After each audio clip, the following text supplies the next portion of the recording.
দেখলাম যে নিজে উদ্যোক্তা হয়ে আমার আন্ডারে যখন লোক কাজ করা শুরু করলো, তখন দেখলাম যে আসলে যারা জব করতেছে তাদের থেকে আমার ইনকামটা বেশি হচ্ছে। কারণ হচ্ছে আমি চপল। আর আসলে নিজে উদ্যোক্তা হওয়ার এই ব্যাপারটা আসছে হচ্ছে আমি ছোটবেলা থেকেই নিজে কাজ করতে পছন্দ করি, এবং আমি চাই যে হচ্ছে আমি কারো অধীনে কাজ না করে নিজে করব। এবং আমি স্টুডেন্ট লাইফ থেকে যখন টুকটাক ফটোগ্রাফি শুরু করি, তো তখন দেখা যেত যে আমি স্টুডেন্ট লাইফে যে হাত খরচগুলা বা আমার ইচ্ছা পূরণ করার যে জিনিসগুলো, ওগুলো আমি ওই টাকা দিয়ে পূরণ করতে পারতাম।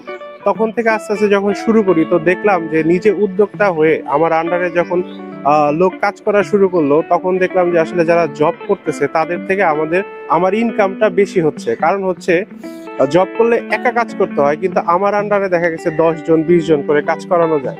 সেক্ষেত্রে আমার আর্নিংটাও বেশি হচ্ছে। যারা পড়াশোনা করে বের হচ্ছে ওদের জন্য বলবো যেটা হচ্ছে, যারা অনেক ভালো রেজাল্ট করতেছে ওদের জন্য অনেক জায়গা আছে, কিন্তু যারা রেজাল্ট একটু কম করতেছে ওরা যদি একটা ফুটপাতে একটা ফুড কার্ট নিয়েও বসে, তাও মান্থলি কিন্তু 50,000 থেকে 1 লাখ টাকা ইনকাম করা যায়। ইভেন আমরা যে ফটোগ্রাফি করেও কিন্তু মান্থলি 50,000 1 লাখ টাকা ইনকাম করা যাচ্ছে।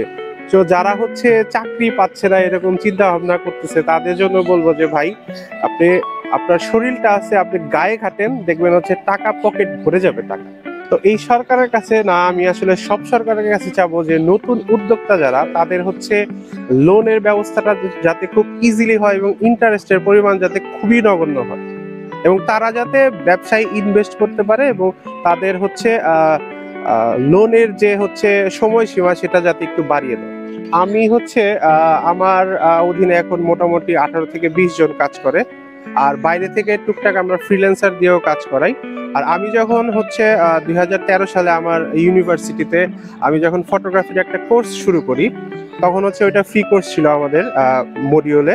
তো ওই কোর্সটা করার পরে আমি ফটোগ্রাফি যখন শিখি, তারপর আস্তে আস্তে আমাকে বিভিন্ন জায়গা থেকে নক করা শুরু করে, কারণ তখন আমার ক্যামেরা ছিল।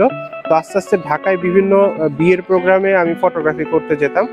ফ্রিল্যান্সিং করতে করতে আস্তে আস্তে আমার নিজস্ব কিছু ক্লায়েন্ট বেড়ে যায়, এবং তখন আমি নিজস্ব কিছু বুকিং পাই। সেই বুকিং থেকে যখন কাজ শুরু করি, তখন হচ্ছে এটার ভিতরে আমি ফুলফিল ইনভলভ হয়ে যাই। আমার কোম্পানি হচ্ছে ক্রিয়েটিভ গ্যালারি বিডি।